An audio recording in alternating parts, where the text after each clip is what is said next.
Bonjour tout le monde, aujourd'hui je vais aborder un sujet qui devient de plus en plus préoccupant, c'est l'augmentation de la chaleur dans nos villes. Cela ne va faire qu'empirer avec le changement climatique et les canicules passées ne sont qu'un faible aperçu des températures extrêmes qui nous attendent à l'avenir.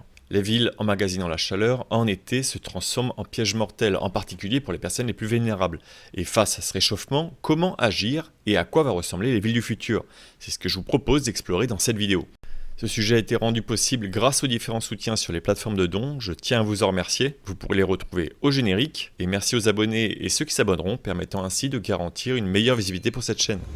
Ces dernières années, à Paris, au moment des canicules, la mortalité a explosé, faisant même de Paris la ville d'Europe avec le risque relatif de mortalité la plus élevée selon une étude britannique. Et ça, c'est principalement dû au fait que nous ne sommes pas habitués et pas préparés à ces hausses soudaines de la température depuis ces dernières années. Mais alors, comment agir face à ce changement climatique ? Il y a deux grandes familles. On parle beaucoup de l'atténuation qui a pour but de diminuer le relâchement de gaz à effet de serre dans l'atmosphère, comme l'industrie, les véhicules motorisés, afin de limiter l'impact sur le climat. Mais on parle moins de l'adaptation des villes à ce changement climatique. Ce changement est accompagné de l'amplification de trois grandes catastrophes, qui est la canicule, qui fait monter la température à des niveaux extrêmes, entraînant une évaporation accrue de l'eau et des risques pour la santé. Ces hautes températures vont favoriser une sécheresse qui va diminuer les réserves d'eau et rendre les sols plus secs et durs, et comme vous pouvez le voir, complexifier l'absorption de l'eau. Et les fortes pluies vont alors venir ruisseler sur ces sols au lieu d'être absorbées, ce qui augmente les risques d'érosion, ravinement et inondation.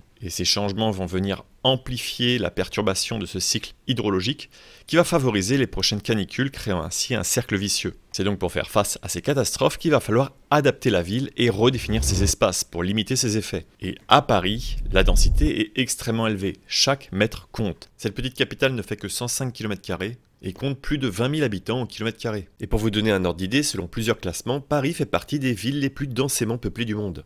Et selon Le Monde, plus de 26% de cet espace est utilisé pour la voirie, ce qui équivaut à 2800 hectares.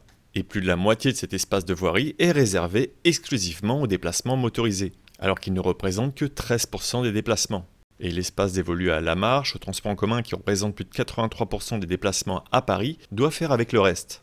Il est donc essentiel de repenser le partage de cet espace, et c'est exactement ce qui est en train de se passer. Comme son nom l'indique, le projet de rue aux écoles a pour but de revoir l'aménagement des rues proches des écoles pour garantir plus de sécurité aux étudiants qui se rendent à leurs cours. Et dans certains cas, comme ici, de fermer complètement la rue à la circulation automobile en réduisant ainsi la place accordée aux voitures. Cela va donc favoriser les modes de déplacement plus doux tels que la marche, le vélo et permettant également aux enfants de profiter d'un espace de vie devant leurs écoles. Ce nouvel espace libéré de toute circulation permet également de mettre en place un espace vert, comme ici par exemple où la transformation de la rue date d'octobre 2021. Et je trouve qu'il est important de prendre le temps de montrer qu'une telle transformation est possible, car qui aurait pu imaginer que l'on puisse transformer cette rue hostile aux piétons et faite pour la circulation automobile en cet espace de vie destiné aux piétons. Ce type de réaménagement joue également deux rôles. Un sur la diminution locale des polluants, comme l'oxyde d'azote ou les particules fines. Bah oui, forcément, il y a moins de voitures, donc il y a moins de pollution locale. Et un autre sur l'adaptation aux fortes chaleurs en créant cet espace vert qui va offrir un petit peu d'ombre et de fraîcheur lors des fortes chaleurs. Et également ce sol blanc qui limite l'absorption de la chaleur. Et il est également possible d'étendre ce principe des rues aux écoles aux rues commerçantes très denses, permettant ainsi de faciliter l'accès aux piétons et donc potentiels clients. On peut voir ici que le réaménagement de la rue a permis de créer des espaces végétalisés et que l'enrobé a été refait d'une couleur claire, permettant ainsi de limiter l'absorption de chaleur. Et quand supprimer le trafic n'est pas possible, il est également possible de repenser cet espace. Car cette transformation ne se limite pas aux rues aux écoles et peut s'étendre à l'ensemble de la capitale, comme par exemple remplacer certaines places de stationnement par de la végétation ou un sol blanc, ce qui permet d'atténuer localement les températures. On peut d'ailleurs voir une différence conséquente entre les rues qui disposent de végétation et celles qui n'en disposent pas. Au final, ne gardez que les places qui sont absolument indispensables, car il n'est pas normal que cet espace ne bénéficie qu'à une personne alors qu'il pourrait bénéficier à une rue tout entière, en offrant plus de fraîcheur à ses habitants. Ces espaces ainsi libérés peuvent également accueillir des bancs et des fontaines qui seront salvateurs à des personnes plus fragiles qui se déplacent principalement à pied. Et à propos, j'ai vu ces nouvelles fontaines s'installer un peu partout et je trouve vraiment sympa, beaucoup plus accessible que les fontaines Wallace où il faut absolument un bidon pour pouvoir récupérer de l'eau et où n'importe qui peut boire, comme les petits ou les personnes qui sont en fauteuil roulant. Et ces fontaines sont même équipées de brumisateurs permettant de rafraîchir les personnes qui auraient un coup de chaud. Et pour diminuer cette dépendance à la voiture, il faut encourager les solutions alternatives comme la marche, les transports en commun ou le vélo, et complexifier également les itinéraires courts réalisés avec une voiture. Et pour ça, je vous laisse voir le sujet à propos des superblocs, qui a pour but de rendre inintéressants les itinéraires de transit dans les petites rues, en permettant toujours aux résidents et personnes qui y travaillent d'y accéder. Et sur les axes majeurs, de développer les transports en commun, comme par exemple le tramway qui arrive dans le 16e arrondissement. Il va ici venir remplacer plusieurs voies de circulation, passant de ça à ça, et en offrant ainsi au passage plus d'espace à la végétation, en créant un tapis d'herbe pour le passage du tramway, et en plantant plusieurs arbres le long de l'allée. Et c'est ce qui est en train d'être réalisé tout au long de la mise en place de ce tramway. Cela va aussi permettre de jouer sur les deux tableaux, limitant ainsi les émissions locales de polluants et diminuant également l'impact du changement climatique sur la ville. Et au-delà de ces changements profonds de l'urbanisme de la ville, il est possible de modifier des petites choses comme le mobilier ou certains matériaux pour s'adapter aux différentes catastrophes que risque cette ville. Au niveau de la végétalisation, en plus des solutions qui sont proposées plus tôt, il y a des revêtements avec des plantes spéciales qui peuvent être utilisées pour les façades qui sont fortement exposées ou certains toits. Les plantes absorbent ainsi une partie de l'énergie solaire et l'évapotranspiration permet de maintenir une température de surface plus basse. C'est par exemple une solution que l'on voit sur certains abribus et qui pourrait être généralisée, permettant ainsi d'offrir aux voyageurs qui attendent un petit peu plus de fraîcheur.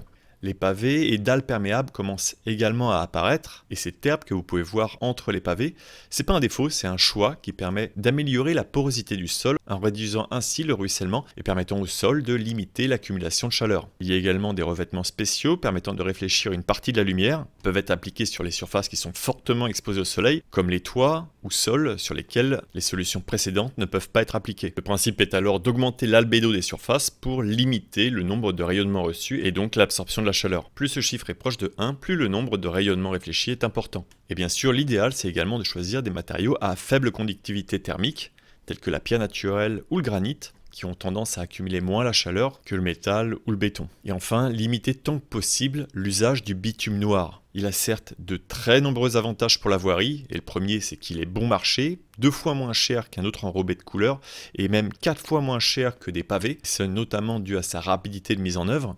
Et au-delà de ça, il a des propriétés intéressantes pour la circulation, comme faire fondre rapidement la neige, le verglas et évaporer l'eau, permettant ainsi de meilleures conditions de conduite, sans parler des véhicules qui usent beaucoup la chaussée et obligent à la refaire fréquemment. C'est pourquoi ces solutions onéreuses sont pour le moment réservées à certains trottoirs. Et au-delà de toutes ces solutions techniques, il faut également avoir l'aval des architectes de France pour la mise en place de ces projets, car encore beaucoup de zones à Paris sont classées patrimoine historique. Et au-delà de toutes ces solutions au niveau de la voirie et des matériaux, il y a une chose qui pourrait également être envisageable, c'est de peindre le toit des voitures en blanc. C'est une idée qui peut surprendre, mais dans toutes les rues qui ne sont pas encore adaptées, cela permettrait de gagner entre 6 et 20 degrés selon le temps d'exposition du véhicule, et ainsi de participer à la diminution des températures dans la rue.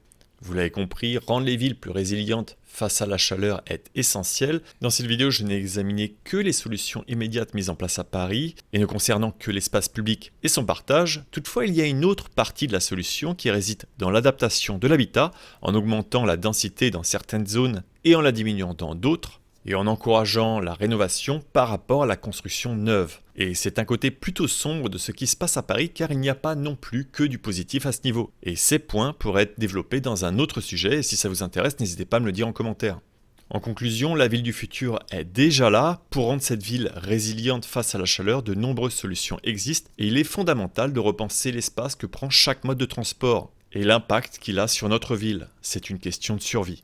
J'espère que vous avez apprécié ce sujet, vous pourrez retrouver toutes les sources en description pour aller plus loin, et si vous avez des questions, n'hésitez pas à les poser en commentaire. Je tiens à remercier toutes les personnes qui me soutiennent sur les plateformes de dons, ça me permet de faire ce travail de manière indépendante, de prendre le temps de faire mes recherches et de vous partager toute cette passion. Et à ce propos, merci également aux relecteurs qui m'aident à corriger les différents éléments de cette vidéo. Allez, il est maintenant temps de vous dire à bientôt pour de prochaines vidéos, et bonne route. Ça c'est mieux, ouais.